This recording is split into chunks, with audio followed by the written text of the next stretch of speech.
안녕하세요. 오늘은 구약 성경 에스겔 13장을 좀 깊이 들여다볼까 합니다. 네. 당시 이스라엘 사회에 퍼져 있던 거짓 예언의 문제, 이게 참 심각했던 것 같은데요.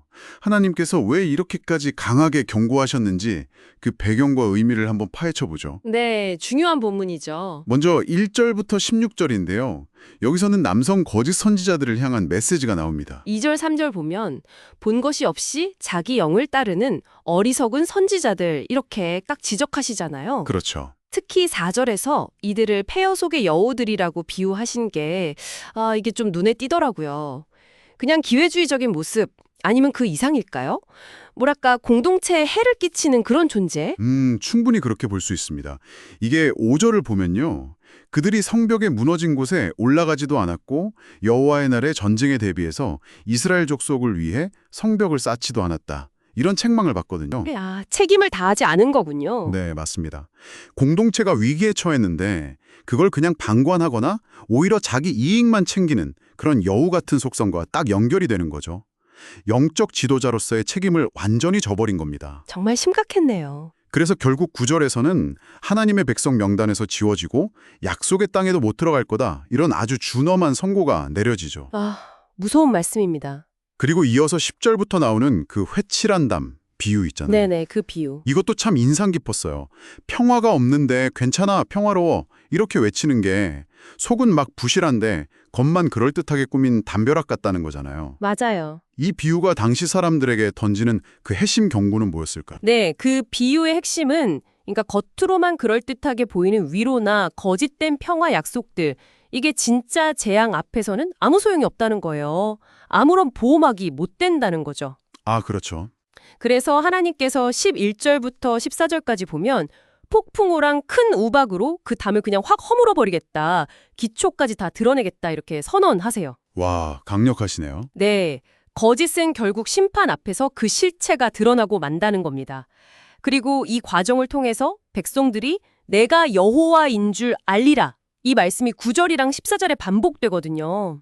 반복되는군요. 네, 진짜 주권자, 진짜 심판자는 바로 나, 여호와다.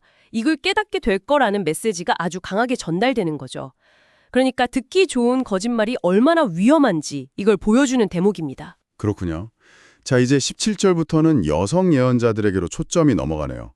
자기 마음에서 나오는 대로 예언하는 여자들이라고 하는데요. 네, 맞습니다. 18절을 보면 모든 손목을 위하여 부적을 꿰매고 키가 큰 자나 작은 자의 머리를 위하여 수건을 만드는 자들, 이들에게 화가 있을 거라고 하세요. 특히 영혼들을 사냥한다. 이 표현이 좀 상당히 강렬하게 다가오는데 어떤 의미로 봐야 할까요? 그 영혼 사냥이라는 표현 정말 그렇죠. 이게 그들의 행위가 그냥 사람들을 현혹하는 수준을 넘어서요. 영적인 생사, 또 그 운명에 직접적인 해악을 끼쳤다는 걸 보여줍니다. 직접적인 해악이요. 네, 19절을 보면 그 이유가 보리 두어 웅큼과 빵 두어 조각, 그러니까 아주 작은 대가죠. 이걸 위해서 하나님의 이름을 더럽히고 거짓말로 죽어서는 안 될 영혼들을 죽이고 살아서는 안 될 영혼들을 살렸다고 해요. 와, 정말 심각한데요. 그렇죠. 진리를 완전히 왜곡해서 사람들의 영적인 운명을 막 자기들 마음대로 바꾸려고 한 그런 심각한 죄악을 고발하는 겁니다. 다행히 20절, 21절에서는 하나님께서 그 부적이나 수건 같은 걸 다 찢어버리고 그들에게 사냥당한 영혼들을 건져내시겠다. 이렇게 약속을 하시네요. 네, 그렇습니다. 근데 이 여성 예언자들의 가장 큰 문제가 뭐였냐면 그게 22절에 아주 명확하게 나와요. 어떤 거죠? 거짓말로 의인의 마음을 낙심하게 하며 악인의 손을 강하게 하여 그 악한 길에서 돌이키지 못하게 했다는 거예요. 선한 사람은 좌절시키고 악한 사람은 오히려 부추겼다. 바로 그겁니다. 선한 사람들은 막 좌절시키고 악한 사람들한테는 잘못된 안도감을 줘서 회개할 기회를 막아버린 거죠. 이건 영적인 질서를 완전히 뒤엎는 행위였어요. 정말 큰 죄악이네요. 네, 그래서 하나님께서는 이들의 거짓 환상이나 점치는 일을 다 끝내버리시고 백성을 구원하시겠다. 그러면서 다시 한번 내가 여호와인 줄 너희가 알리라. 21절, 23절에 또 나오죠. 당신의 주권을 분명히 하시는 겁니다. 네, 오늘 에스겔 13장을 보면서 이 평화와 위안을 가장한 거짓된 말, 또 거짓된 행위들이 공동체에 얼마나 치명적일 수 있는지, 그리고 하나님께서 이걸 얼마나 단호하게 다루시는지 다시 한번 확인할 수 있었습니다. 네, 맞아요. 특히 그 어려운 시기에 사람들이 막 듣고 싶어하는 말을 해주면서 영향력을 키웠던 그 거짓 선지자들의 모습은 오늘날에도 시사하는 바가 참 큰 것 같습니다. 그렇죠. 오늘날 여러분이 접하는 수많은 메시지나 가르침들 속에서 과연 무엇이 진실이고 또 무엇이 그저 듣기 좋은 회칠한 담일까? 이걸 분별하는 기준에 대해서요.